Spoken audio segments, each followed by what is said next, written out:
Move over, little Debbie, because there's this new snack cake in the game, and her name is Mrs. Freshley. Mrs. Freshley has only been around since 1994, but has come out throwing heavy right hooks at Debbie with Twinkie copycat called the Dreamy, a take on the Swiss cake rolls called Swiss Rolls, a pecan spin wheel called the Pecan Twirl, and even their own version of our beloved Nutty Buddy called Buddy Bars. Today, Mrs. Freshley tries to deal Debbie a knockout punch by teaming with the likes of Reese's and Hershey in an attempt to be the new queen of cakes. Ring the bell because it's time for You Tried Dat!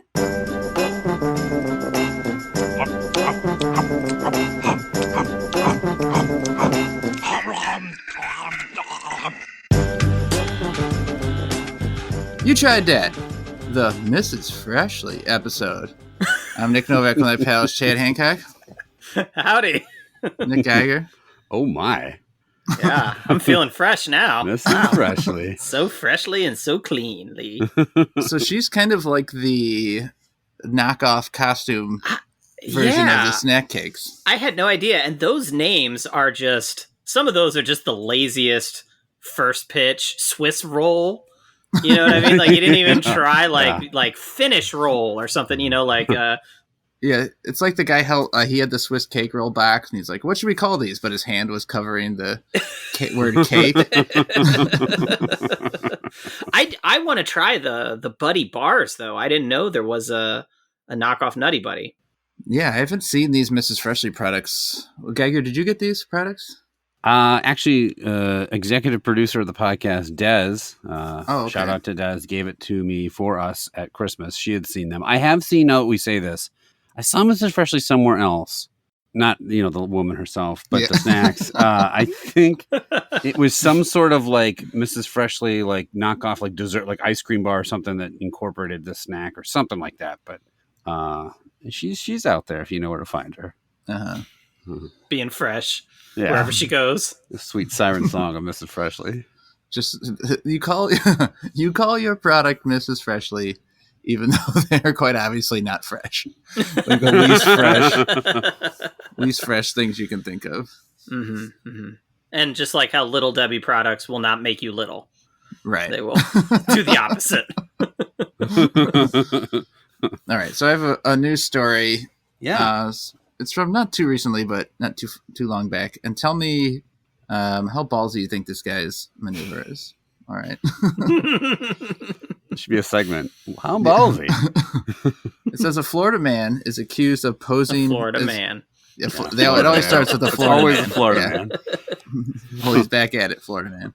And he's accused of posing as a licensed doctor, going so far as to open his own West Palm Beach office. And he called it the New Birth, New Life Medical Center and Urgent Care. All right. So he made up his own place. Mm-hmm. He rented an office and got a website, put it all together, and then somehow was able to start examining patients. No, wait a minute. How long did he go to medical school? 0 years. 0 years? That's the key part there, right? He didn't do that part. Right. I mean, I guess in theory, those things are easy to do. Well, not easy, but like achievable. Shouldn't there be someone monitoring when a medical center goes up?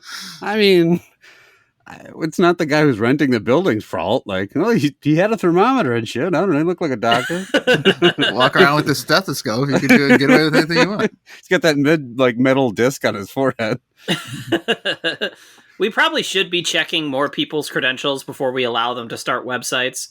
Just in general, I think that would be a good idea. On the website, he said that the facility has a staff of alternative medical professionals. It had a bunch of photos on there. And he had his own description that says he's a well-rounded professional who utilizes physiological, psychological, and mechanical methods to treat patients. So he made it sound real legit. Yeah. And then so the way they caught it is someone had to go undercover and he started examining them. Why do you have to go undercover? Just walk in and say, "You're not a fucking doctor." You probably need proof that he was like trying to perform medical procedures or something. I guess, like, how did they get covered by insurance? Like, people are just paying cash to this dude to walk in and hold an X-ray upside down. Like, what's he doing? He's like, give me $20, and then he just holds up one of those like toy cameras where you like slide the thing, click, or whatever. I have an upset stomach. Say, I guess, I don't know. Like, just quickly opening up WebMD tabs on his laptop right behind him. You walk in, and he's got his X-ray machine is like my old science project that I did for X-ray, where it was just like a skeleton T-shirt. And he's like, "All right, stand behind this T-shirt. Okay, yeah, your bones look pretty good." I mean, it's worse if he has real equipment, right? If he's shooting real radiation at people for X-rays. Yeah, it's real radiation definitely worse in this case than fake radiation. than T-shirt, right? Yeah, than T-shirt. So how ballsy is that maneuver? Like, I mean, fairly ballsy. You're not ballsy enough to do it. No. Sounds like he was cupping a lot of ballsies when he was like asking people to turn their head and cough. The doctor plays like specialized exclusively in giving physicals. Yeah, no, I'm not doing your height and weight, just the balls part. Just ball cupping only, it says like on a big banner outside. Holistic ball cupping. $5 a ball. Yeah, when people came in and he just said, they said, I need a physical. And he said, yeah, come on back. Don't you need my, insurance card? Nope. Nah. You got $50? Nah, it's just $5 a ball. Come on back. You got a hernia, it turns out.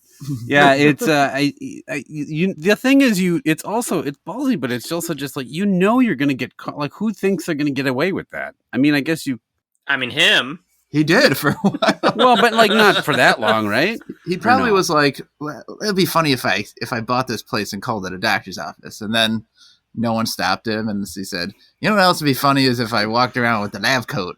And then, you know what else? It'd be funny if I just started examining people.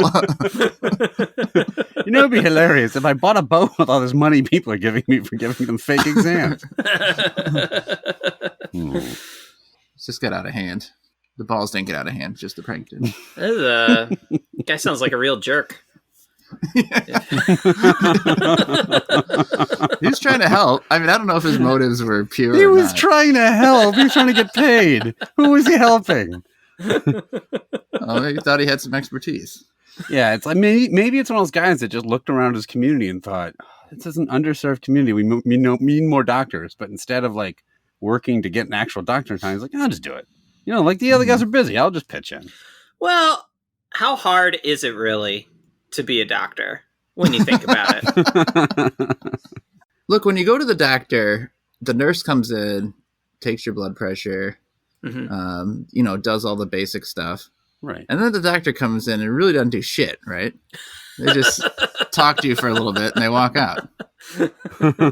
He doesn't do shit. That lazy ass doctor. I think that is true. Nurses do like 90% of the work. The doctor just strolls in like he's cock of the walk and then strolls right back out after putting a t-shirt in front of you and saying your bones look good. Right. The doctor does the hard part of leasing a building, buying equipment, and putting a sign out front that says doctor. He did all the hard stuff. Right. After that, it's just all ball cupping and Mai Tais. I mean, well, it ain't exactly Mai Tais and physicals out here.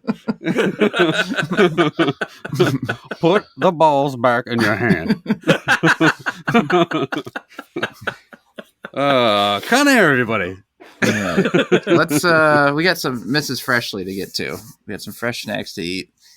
We're gonna eat these 3 snacks, rate them on a 5-point scale. I love dat, like dat, indifferent to dat, dislike dat, and hate dat.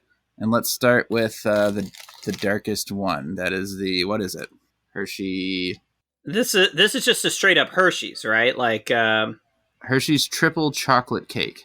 I should also say shout out to David because my brother David also sent us Unbeknownst that Des had sent us these, he also sent the Reese's and the Hershey's one. Oh, wow.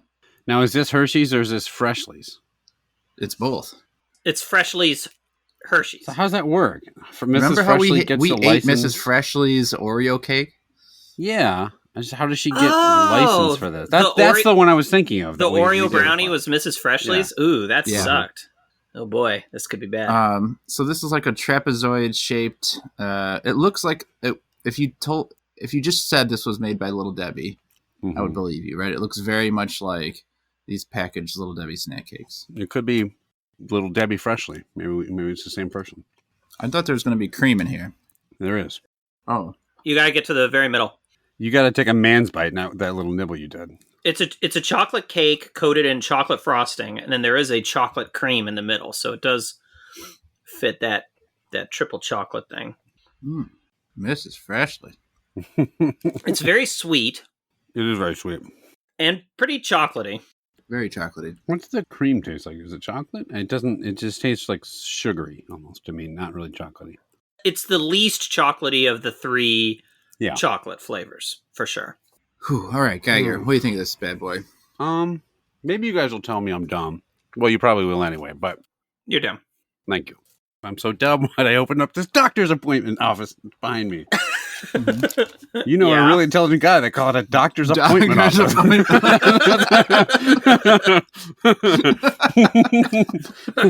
Well, I created this doctor's examination auditorium. That's what they call it, right?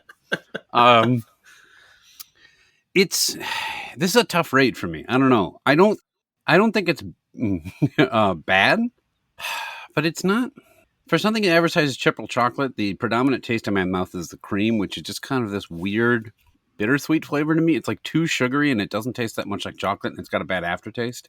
I think the cake is fine. It's soft. It's not one of these hard, stale, crappy cupcakes. I think the cupcake is like decently moist for what this kind of packaged cupcake can be.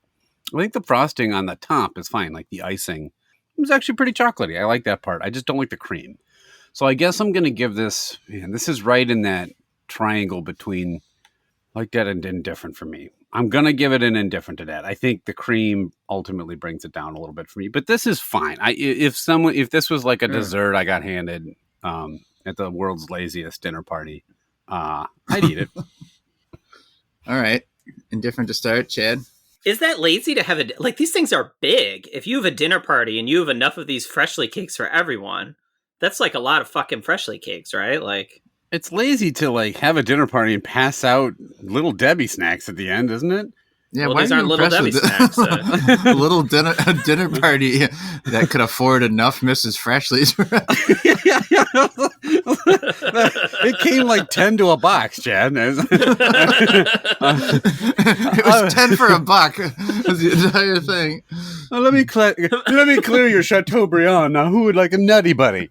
Look, my doctor's appointment office hasn't been as successful. I haven't been able to buy a yacht, so instead I bought a 10-pack of Mrs. Freshley.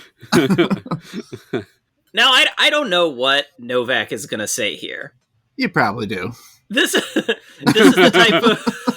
type of snack that is definitely up his alley. That is right up Novak's alley. I am floored at what I'm about to say, but this is up my alley too. Yeah. I don't know why, but it's chocolatey, it's moist. Really? All three flavors, I think, are really good, and they work great together. You like the cream? I do like the cream, and I don't know what it is like. I would never normally like these kinds of like prepackaged things, but something about this flavor is really, really good. I'm giving this a love dat. I think this thing's delicious. It's so good. I'm usually not that far off from what. Wow. I can't believe it. This is the most surprised I've ever been at like any snack we've eaten, I think. Okay. This is pretty good. Now I'm well versed in the way of snack cakes, right? Mm-hmm. I've had more than my fair share. Uh-huh. You're a king snack cake. Yes. You are well versed in it. Yes. The one issue is that what's keeping it from a love for me is that the cream should not be a chocolate cream. I think it's too sort of one note with the chocolate. They can't the call it cake triple is chocolate, moist. Then. I know. The cake is too moist, or is too moist. It's Too moist. It's fine. The moistness is good. Dry this cake out. It's dripping wet when you open it up, just pouring all over your floor. They serve it in a bucket. Right. Pass around the Freshley's buckets at my dinner party. The chocolate. No, there's no issue with any of the 3 layers. It's just it needs something a little different. And I think if it was a white cream in the middle, then it would be a love dat for me because it is tasty. But I'm going to give it a like dat because I think it's good. If these were like they're sitting in the waiting room of my doctor's appointment office, then I would probably enjoy eating it. So, See, I feel the opposite. I feel like if it was a different flavored cream, I wouldn't have given it a love dat. I think that the chocolate cream is what pushes it over the top because I just love that like chocolate. No other cream like kind of vanilla or peanut butter or chili cheese. Maybe, but I think what it is that I really like about it is that you get that intense chocolate flavor. Same reason like I love like a triple chocolate cookie. So Sure. Okay, so a very good start, a love, a like, and indifferent. We didn't. I mean, that could win. We didn't expect that from maybe any of these. So no. Let's go to the other Hershey's one next. The cookies and cream Hershey's. This is all Mrs. Freshley's, but the official name, Mrs. Freshley's Hershey's Cookies and Cream Cupcake. This one looks like a zebra cake, if you are familiar with that, from the Little Debbie line, with the white coloring on the outside, with like chocolate stripes on it, and the inside is white cake with chocolate cream. It's basically the same shape and size as the one we just ate. Yeah, exactly. Oh, so there's little like bits in here or something. Cookie. Little cookie bits. Was there cream in this one? Yeah. Chocolate cream. A very tiny it's bit way of in the middle of mine. I have to work to get it. Well, I ate an entire 12-inch pizza by myself tonight and struggled to put these cakes down. You're eating the whole cake? I'm stopping halfway, but This one may not benefit. It may not benefit from the fact that I just housed the first cake. Yeah, that last one's gonna be like making you throw up. Yeah, you had sent me 2 of these, so I let Laura have one earlier. She ate it and told me that she thought they were very good, and then 90 seconds later told me she felt sick. So. She proceeded to say, "Hand me that bucket they came in." Did she say it was way too moist? That was the problem. Too moist. Too moist. She gargled that out. She could barely speak. Acker from Men in Black. All right, Chad, what do you think? Okay, so this one tastes like a processed snack cake. Oh, Novak's giving a love that then. I don't know what it was about that last one, but this one like kind of falls back into that territory of what I was sort of expecting. Here, maybe it's the white chocolate on the outside that is just like kind of sickly sweet. Like this one's way too sweet for me. The cake feels drier and not as flavorful. And maybe that's just a factor of I generally prefer chocolate cake to vanilla cake, but I still like vanilla cake most of the time, but this vanilla cake is not really doing it for me. The chocolate cream here doesn't work either.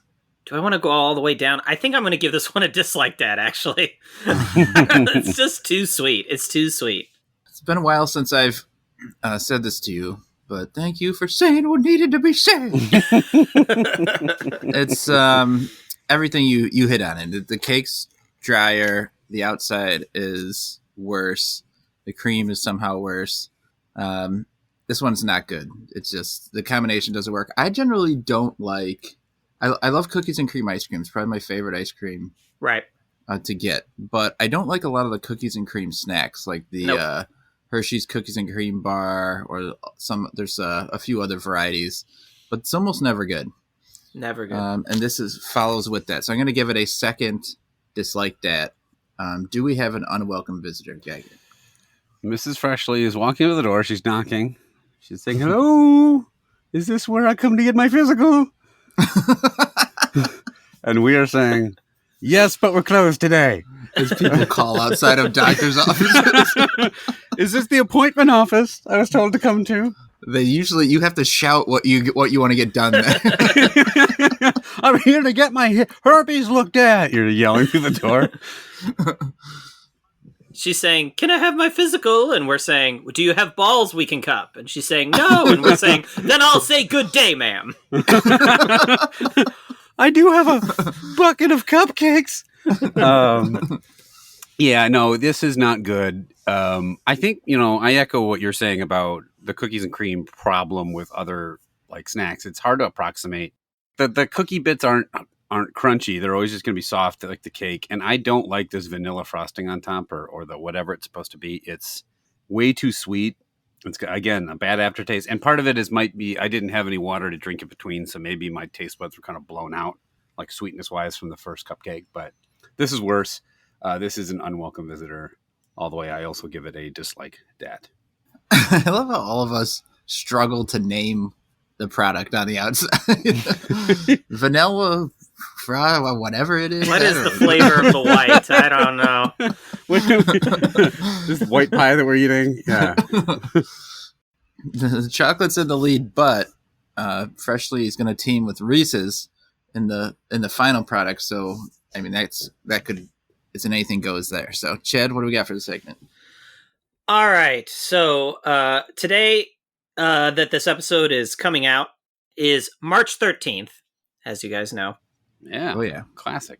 And also, as you know, March 13th in the year 1781, we all know what happened. Let's just say it together here.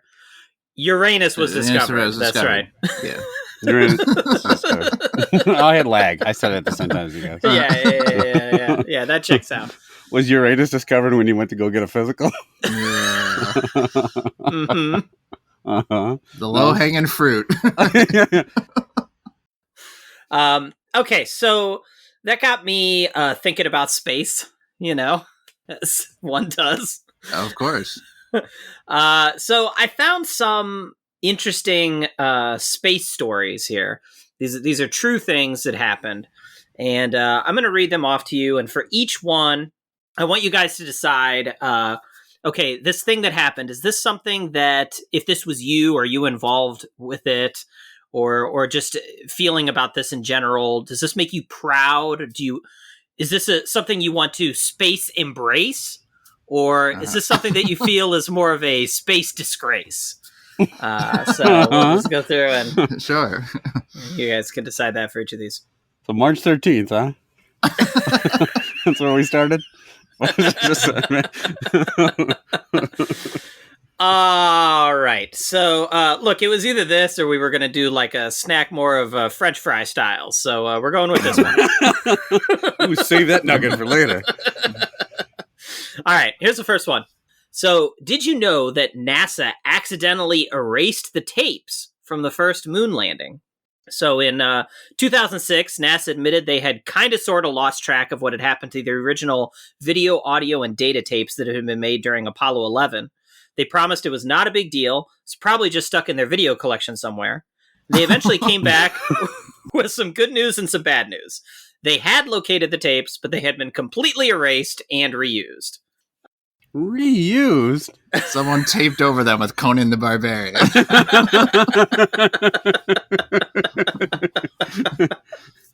Who put Hank's soccer game on here?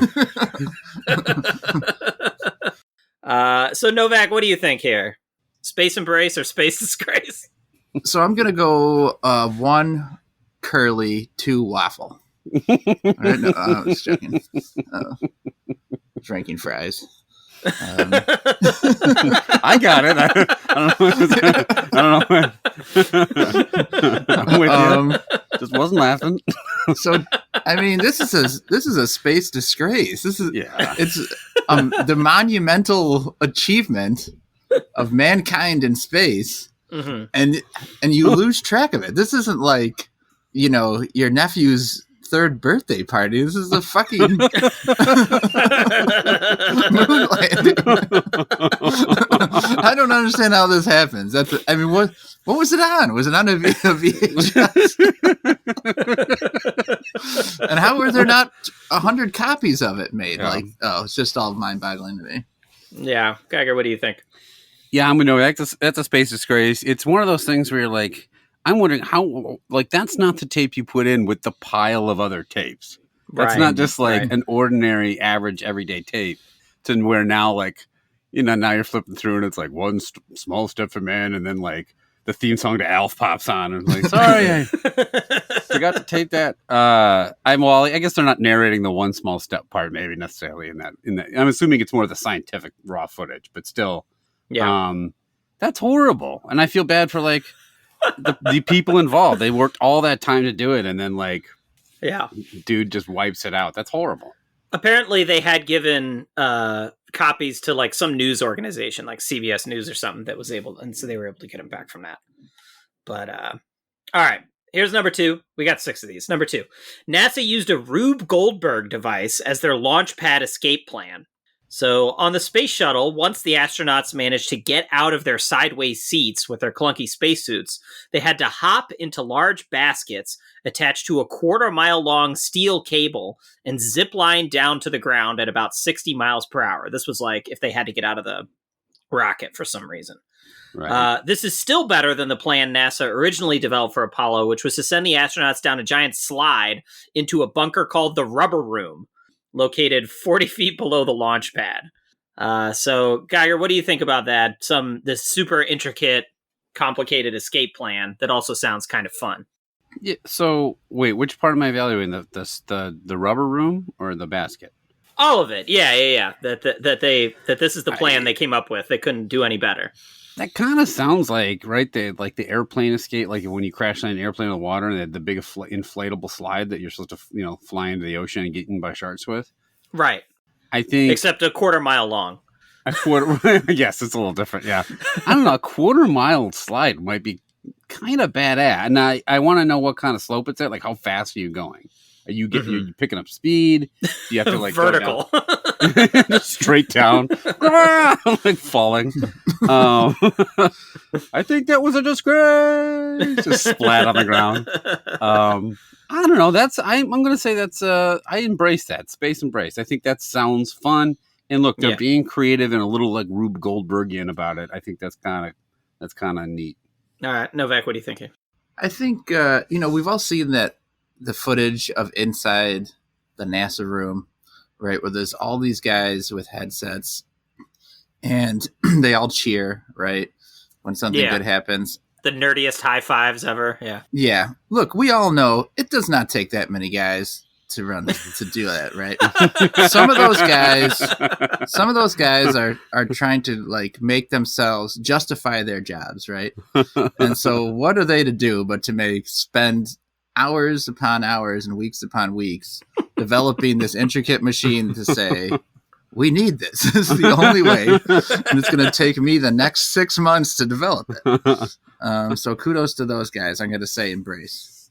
He's just turning around in the control room like, good job, Ray. He's like giving him a thumbs up. When's he going to be back? It's going to take him 2 weeks to get down the slide. He's just like next to the launch pad, like setting up dominoes and one by one to like all get knocked down when they hit the bottom. Yeah, that'd be funny. They're filming some documentary and just going down the line of like, oh, what do you do? And the guy's like, oh, I performed all the calculations to figure out exactly the speed and trajectory to launch the rocket. Somebody else like, oh, what'd you do? Oh, I came up with all the different like metal parts and like the chemicals needed. Oh, what'd you do? Built the rubber room. I'm the doctor. So they have this highly trained astronaut technician, and when they ask him a question, he goes, "I made the rubber room." Like a lobotomy. Oh, that's Carl. He's on a work release program. We need to give him something to do. Rubber room was mine. He's like yelling. All right, number 3. The Soviets gave their cosmonauts sawed-off shotguns for protection from bears.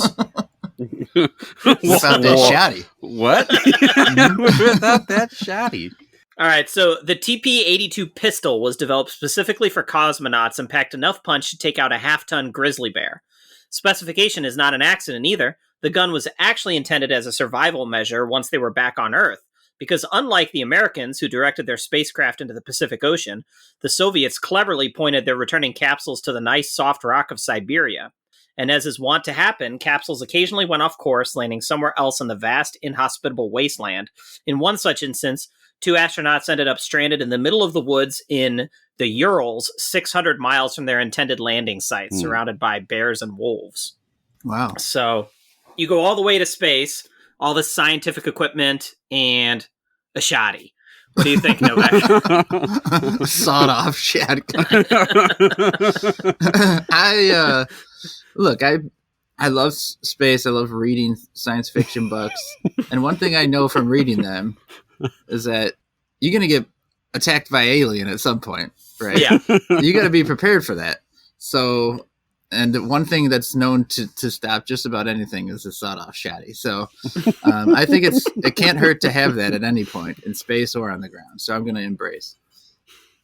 Geiger. They know, isn't like Ursa Minor a star or a constellation? They know that's not a real bear, right? That's just... Wow. Constellation knowledge right there he's dropping. Right? Bang! I made Ursa joke. I think so. The shoddy was originally in case they crash landed in an area that had bears. Yeah, that's right. Mm-hmm. There could be all other manner of creature as well. It could be shoot it, though. Army commandos they were surrounded by. I don't know. Shoot them. Shoot them. Yeah. Shoddy solves everything. Land in a preschool. Bust out that shoddy. Need to start a car. Shoot it with your gun. Yeah, I think that makes sense. To Novak said, like, our first contact with an alien race. They're like, "Hello, take me to your," and before they can even finish, you're just whipping out a double barrel in their face and blowing their face off. I win. I you know what? I embrace that. It's not such a bad. Although I would probably question the intelligence of having a shotgun. Like, this is where my science knowledge fails. Like, can you even fire a shotgun in space? Like, if you fire the bullet, just like slowly float out of the end and just again, it wasn't for space. Like they weren't gonna like shoot at space bears. Novak said they're gonna kill aliens. You could fire a shotgun in space. Yeah, the bullet would never stop. Yeah. So he's shooting and that would be super helpful because you're landing and you're like, oh, let's just get rid of all the bears before we get down there. You're just firing them from the atmosphere and they're floating. The recoil would also take you into a direction where you would die. Details. I embrace it. Okay. Number 4. John Young smuggled a sandwich into space and nearly killed everyone. That's a hell of a headline. During Gemini 3, astronaut John Young smuggled a sandwich aboard the rocket in his spacesuit. While in orbit, he whipped out the sandwich for a taste test and kindly shared some with his surprised co-pilot, Gus Grissom. Grissom took a bite, but quickly stuffed it in his suit when crumbs started flying around the capsule. See, the official food given to astronauts had a special coating to prevent this very thing, because crumbs could get behind electrical panels and wreak all sorts of havoc. Under pressure from Congress, a NASA administrator assured the public, quote, "We have taken steps to prevent the recurrence of corned beef sandwiches in future flights." So, what do you guys think about John Young's actions here? Who's up here, Geiger? What a fucking dipshit. This fucking Dagwood coming in with a triple-decker sandwich in a fucking space shuttle cockpit. Hey, we got nothing to do? I'm just going to be able to have lunch. Is he fucking trained astronaut? You want to do all the pre-flight checks? Thanks, man. Look at the fucking gob of mustard floating across the cabin. Corned beef is also kind of a stinky sandwich to have in a tight confines. Like... There's food on the fucking. I mean, I guess like you're heading up to an area where you're going to be eating like, rehydrated goop for like 2 years or whatever, maybe. But like, that's your own fucking fault. You signed up for this shit. Eat your sandwich before you get in the cabin. That's a disgrace. Yeah. Okay. Novak, how you feel about Dagwood?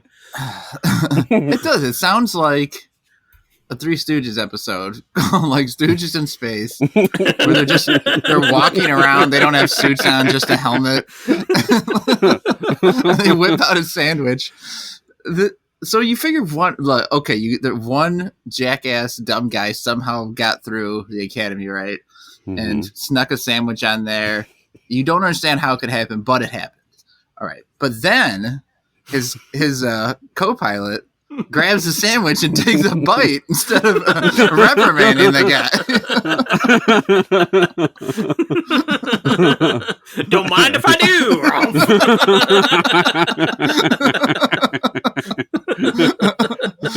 All right, so this is a disgrace.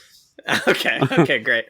All right, 2 more. Number 5. Remember that footage they have of the first man landing on the moon, and as he puts the flag down, he slowly pulls out a meatball hoagie and starts eating it in front of the silhouette of the moon.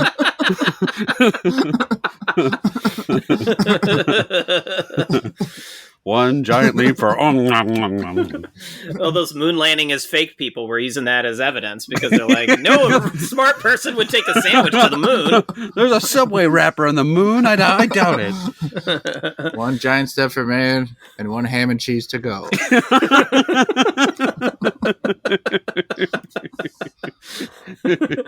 And that giant step is a foot long. All right. Number 5. The crew of the Discovery had to melt a giant pea icicle. In 1984, something went wrong with the Space Shuttle Discovery's waste dump system. Urine had clogged the nozzle and developed a sizable pea icicle, which was hanging off the side of the shuttle. A 30-pound icicle snapping off during re-entry could damage the shuttle's extremely delicate heat shield. No one wanted to be the guy who got killed by a monstrous chunk of frozen urine. So the astronauts had to use all their training and cunning to remove the deadly piss popsicle. The first approach was to simply melt the bastard off. Who's telling this story? Conor McGregor write the story?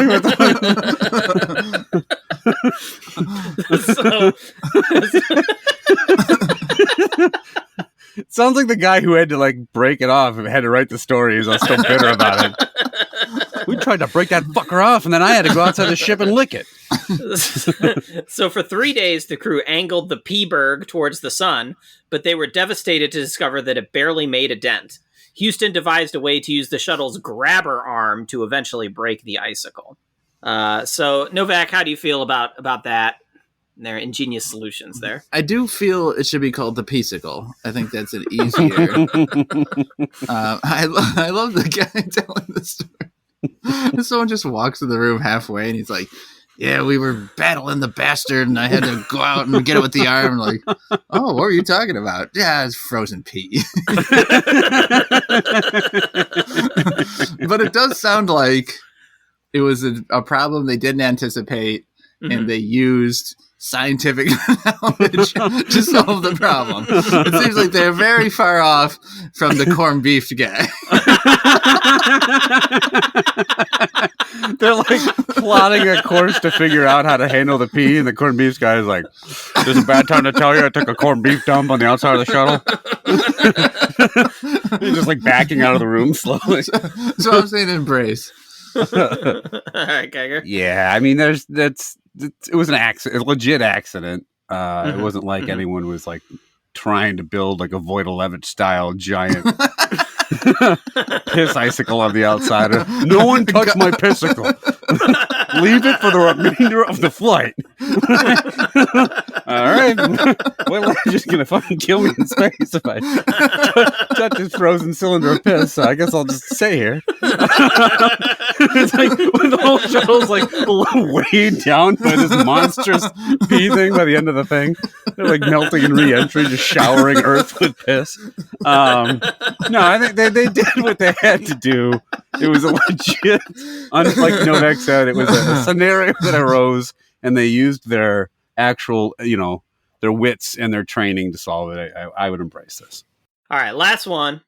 So this one features the return of our friend astronaut John Young.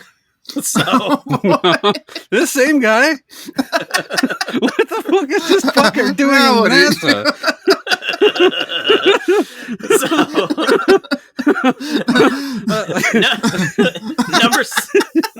Number Young, you sloppy bitch. What are you doing?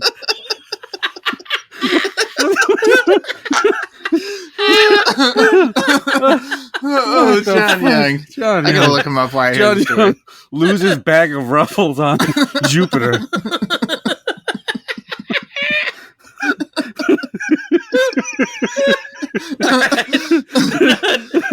Number 6. An astronaut... I can't even read it. An astronaut told the entire world he had the farts. How was that a story? How is this a story? Too much corned beef. Oh, man. All right. So, no mortal butt has touched the universe more directly than the one belonging to astronaut John Corned Beef Sandwich Young, who developed a biblical case of the farts while standing on the moon in 1972. And he made sure that everybody in Houston knew it. Young accidentally left his mic on and recorded permanently and for all of humanity the fact that all the fruit they were eating was giving him some serious gas. And he also threw a few fucks in there.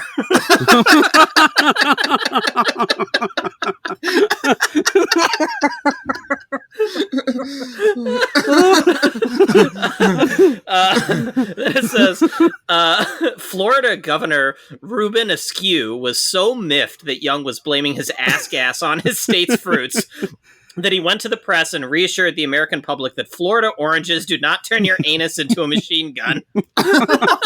What the weirdest fucking feud of all time. What the fuck? In fact, it was actually the extra potassium that was giving Young his astral flatulence. 2 of the astronauts on the previous Apollo mission had developed minor heart problems, so NASA upped the potassium in the crew's diet, with the unfortunate side effect of making him zip around the capsule powered by his rectal discharge. The fuck wrote that? Who's writing this shit? Fucking crank anchor scriptwriter over here. So, Geiger, I think you're up on this one. Yeah. I embrace it. Now, this is a disgrace. This guy, what of our name? We sent this man to space. We sent this man as a potential emissary to other worlds and creatures. Mm-hmm. And he's fucking pounding triple-decker sandwiches and ripping ass. His memoir is all about how an orange made him shit himself. This is disgraceful. Why is he that you get interviewed about your trip to space and your big takeaway was I had gas? What fucking Cletus did we send up to the moon? I'm going to disagree with you on this because you are. I don't think what John Young did here was that disgraceful. The guy was gassy, didn't know he was on audio, and threw out a few fucks. So who amongst us hasn't? I think the disgrace part of this is the fucking governor of the state or whatever who hears this and then gets really defensive about how his fruits don't give people gas. Fucking Florida man at it again there. The Florida economy took a tumble. No one wanted to have the orange gas. So yeah, I'm going to embrace Young's particular space gas. I cut it out of the story for time, but apparently, like, at the part that he realized that his microphone was on, he just stopped and went, "Ah, shit."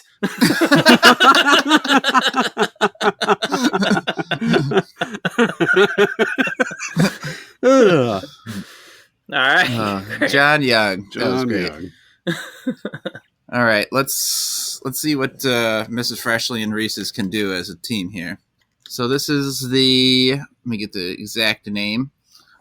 Mrs. Freshley's Reese's peanut butter flavored cupcake. So this looks exactly like a Hostess cupcake in size and shape, but the bottom is a chocolate cake. The top, the cream part is completely light brown peanut butter colored, and then it's covered with like a bunch of chocolate swirl and a fucking shitload of sprinkles on mine. I don't know about you guys. Yeah, it's literally covering the entire top. They're like the Reese's Pieces colors for the sprinkles, right? Like yellow, orange, brown. I'm not a huge sprinkles fan. How about you guys? No. Not at all. I like them like Dairy Queen when you get the soft serve and they put the candy sprinkles on a little bit like the chocolate ones. I like those, but the cream is supposed to be peanut butter. I'm trying to figure that out. I assume from the color. The sprinkles are not exactly like hard and crisp anymore. I will say that. They are not hard. Yeah, there's no crunch at all to the sprinkle. I don't know if that's because they're old as shit or what. Whew, this is really difficult. I will say it's a little better than I thought, but that's because I had very low expectations. It looks unappealing. Yep. Yeah. And I think it's just because of the bizarre colors and so many sprinkles.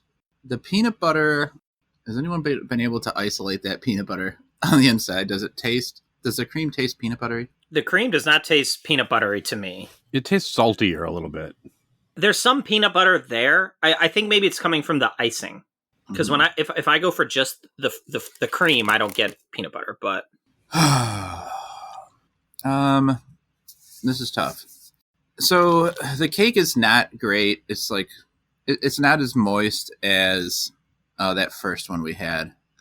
The cream, if the cream tasted more peanut buttery, I think that might be a boost. There's not that strong of a peanut butter flavor. It's just like I see so many peanut butter colored things that like my brain wants to think is peanut butter.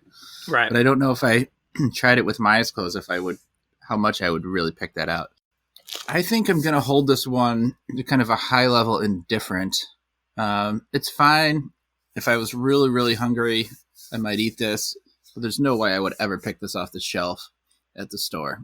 So an indifferent to dat for me. Geiger? Yeah, I'm keep waiting. I always had high hopes for these, and maybe what I'm finding out is these kind of snacks aren't for me. I don't know. Why did you have high hopes for any of these?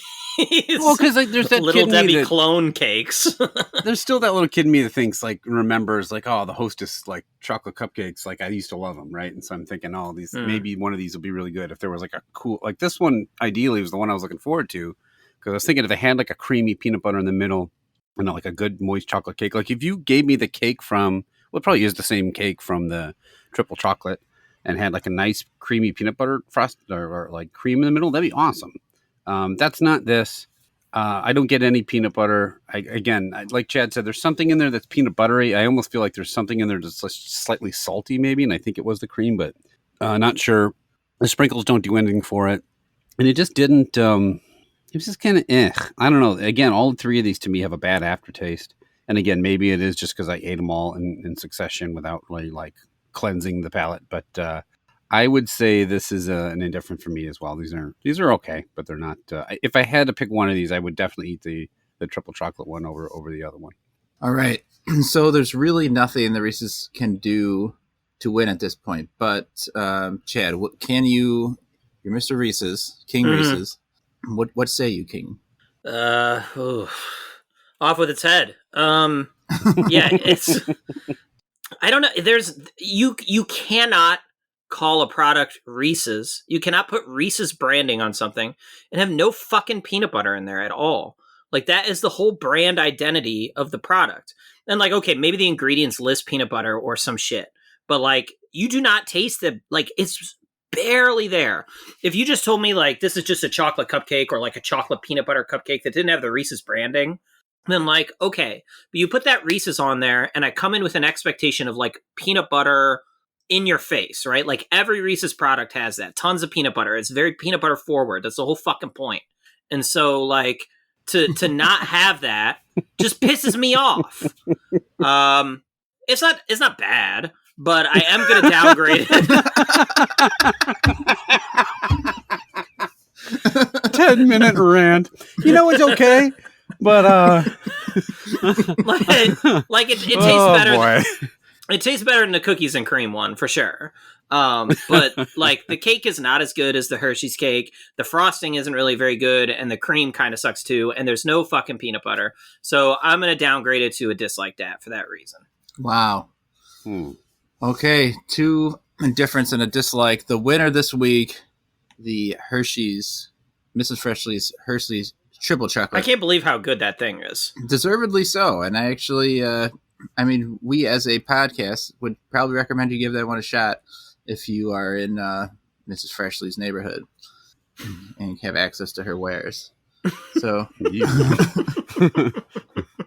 Geiger, where can the listeners contact us? Yeah, if you're not an actual doctor and yet you opened up a clinic and perform physicals, let us know. Also, by the way, I'm still waiting on my appointment. I don't know if I'm just supposed to shout through the mail slot or how it works. You just yell, "What's wrong with you?" You just put your balls through the mail slot, and then someone will cup them. It's the mail slot, MALE. If you are an astronaut, if you're John Young and you want to clear the air, literally, from your farts. See what I did there? If you have any sandwich recipes you want to share with us, if you're a fan of the podcast, reach out to us at youtrydat@gmail.com. We're on YouTube. We're on Instagram. We have hashtag You Tried Dat on Twitter. We have a You Tried Dat group on Facebook. Please reach out. Let us know what you think of the snacks that we've tried. If you disagree or agree with our ratings, suggest a snack, ask a question from the mailbag we could use at some point in the future. And also special thanks again to Des and to Dave for providing today's snacks. Yeah, thank you. So you're in space, right? You're an astronaut. Yeah, sure. And you look over, you've trained for years, trained your whole life. You've trained alongside some great men and women. And you look over, you finally are up in space, and this guy who you thought went to the finest schools, right? And learned about what was okay to bring in space, pulls out a sandwich. What would your true reaction be? It wouldn't be, don't mind if I do. And then you take a bite. So not that. Fuck it. Yeah. I mean, you think he was like, he was grateful, or he was just like, fuck it. I mean, you got it here, so I may as well take a fucking bite. I'd probably be like, what the fuck? Because again, when did he pull it out? Was it during the launch or once they were safely floating in space? Like G-force is just ripping at you. He's trying to slowly pull this sandwich up. Lettuce whapping against your face shield and ciabatta all over the fucking controls or whatever. He's just open wide, and the gravity shoves it down into his stomach. Is this the wrong time for this? I mean, it must have been while they were already in space, because they were worried about the crumbs floating, into the control panel or whatever. Which means, how long were they in those spacesuits that this sandwich is just pressed up against his sweaty body in his suit? He pulls it out, it's all fucking soggy and moldy. The corned beef's been heated for the last 3 hours or whatever. That's what I mean. Corned beef is a very specific flavor too, to be having a small enclosed space, like you said, getting all fogged up against your chest for 2 days or whatever it is before you can whip it out. That's kind of nasty. How so you come out, you dress in your spacesuit, you're walking up, they show the thing where the people are at the top and they're walking slowly, very high up into the rocket. You go to the bathroom and change in your spacesuit. Doesn't someone fucking check you out? Hang on, real quick before I gotta go, I gotta piss. And they just run off and get your sandwich. How's this work? Just spending weeks before that going, it's really strange. I have square-shaped biceps. He's just strapping it to his arm. There's John. He's got his shoddy and his sandwich. He's ready for the space voyage. He could throw the sandwich at the bear, then blast its face off. He somehow pulls the entire corned beef sandwich out of a condom up his ass or something. And it's just check it out. Who wants some? All right. Well, on corned beef sandwich and a condom up your ass, we'll call it there. But I mean, to answer your question, I wouldn't think it was very cool. No. I'd whip out my shotty and just shoot it out of his hand. How would you respond when you go, that's not cool, bro? You tell him? Commander. Just start ripping ass right in his face, probably. Someone got the oranges. All right. Well, March 13th. Uh-huh. All right. We'll be back next time. We're trying out 3 brand new snacks. Deuces. Yep.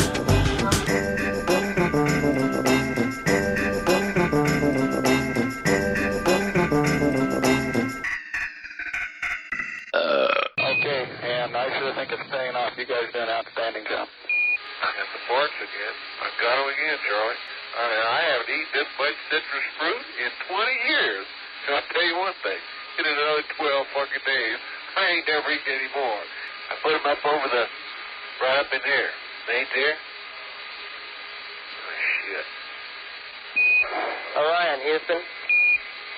Yes, sir. Okay, Don, where you have my hot mic? How long we had that?